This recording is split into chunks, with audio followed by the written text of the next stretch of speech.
ঠোঁটেরে দেখছি নি কর রকমের বেয়া করছে, চোখেরও সাইড রকমের ঘুরায় সামনে চুলটা লড়া দিছে। এই জন্য মাসালা হচ্ছে পুরুষকে চান্স না দেওয়া।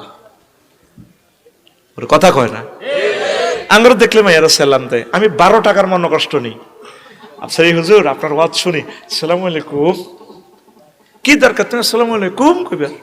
তুমি তোমার প্রিয় আব্বাকে সালাম দাও, ভাইয়াকে সালাম দাও। আর ভাইয়া যদি বালেগ হয় তার সাথে ওইভাবে মিশবা না, পর্দার সহিত। ছেলে মেয়ের, এটা সূরা নূর বলছে, নূরটা তেলাওয়াত করো। মা তার ছেলে তার মায়ের রুমে পারমিশন ছাড়া যাইতে পারবে না। দ্বীপ্রহরে আম্মা রেস্টে আছেন, জামা কাপড় খুলছেন, তার মতো করে রিল্যাক্সে আছেন। সূরা নূর। তুই তো কবি আইডি বানাই বানাই কইয়ের, তুই কবি উম্মা হুজুর ইডি কিতা কন, মা হুত ইডা কিতা কন, বেদ দীপা কারবার।